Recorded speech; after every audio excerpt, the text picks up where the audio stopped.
Magandang gabi po. So ngayon ay gabi na po, no. So overtime tayo. So may order sa atin. Ito si Sir Rizaldi Bituon, taga Bacolod. Order niya kulbot duso. Naka full payment na po ni si Sir, no, taga Bacolod. So ang isa si Rakan Dula, taga Albay po si Sir. Regular size lang po yung order ni Sir.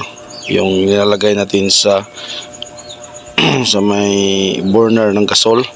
Naka full payment na din si Sir. So Sir, maraming salamat sa tiwala. At saka si Bonbon, ito yung repair niya na yung binigyan natin heavy duty. So ito ay itutuloy niya ipa-repair. So kukunin niya na. So kailangan natin habulin ito.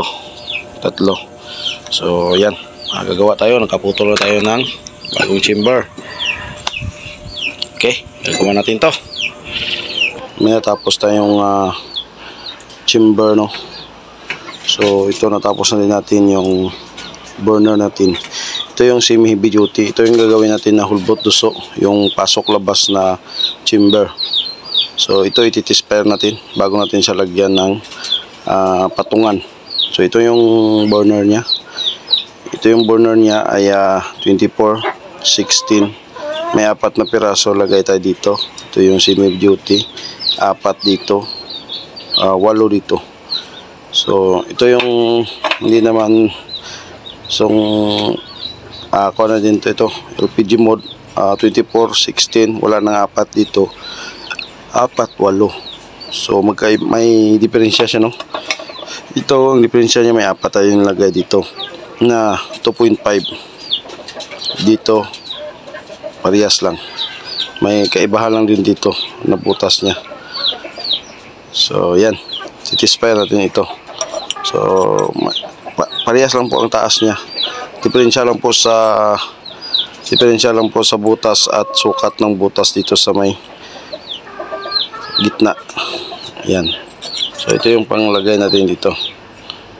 So titispire natin ito para makita natin paano siya kalakas. Tapos lagyan natin siya ng patungan na hulbot duso, yung pasok labas na chamber. Okay. Ito, lagyan na natin ito ng papel at krudo. Tapos lagyan ng oil. Ito na po yung apoy niya, no. So malakas siya. May kasama talaga siyang yellow flame pag sobrang lakas. Kasi nga ihugot niya talaga, paakyat yung apoy. So try natin pa pull. Yan ang pull niya. Salangan natin yung salang niya.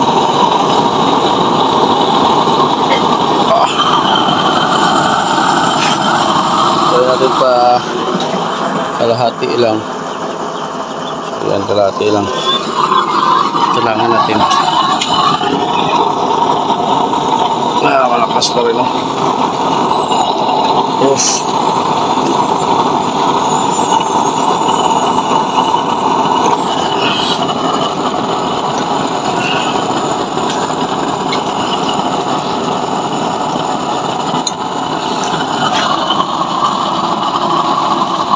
Kainit. Yung lakas niya kainit.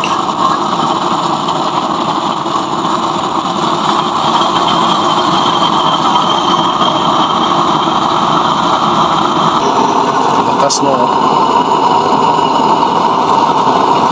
Ang kan kasi dito yung semi duty yung butas natin, medyo pinalakas natin talaga yung hatak niya kabataas.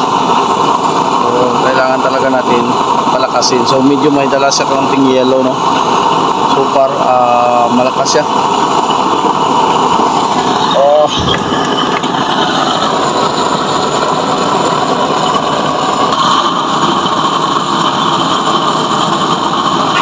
Yan, nakapul. So tanungin natin si Sir kung okay lang sa kanya na may kasamang yellow flame. So okay lang. Kung hindi naman, ito yung ilagay natin.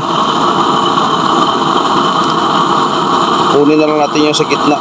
Kasi yung sa gitna yun ang magpalakas din sa kanya, no? Yung lakas, oh.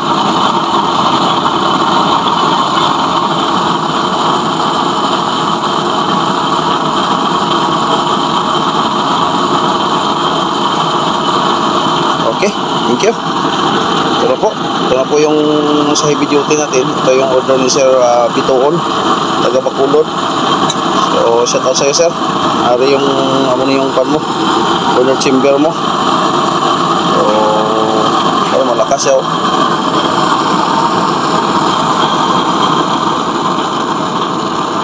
Yan, kahit kalakahati lang yung pan niya. Blower niya. Ah, init. Init. Okay na ito. So maraming salamat po. Thank you sa panonood. Sa hindi pa po nakapag-subscribe, please subscribe naman at i-click yung notification bell para updated kayo palagi sa ating mga bagong mga video. Yan, thank you.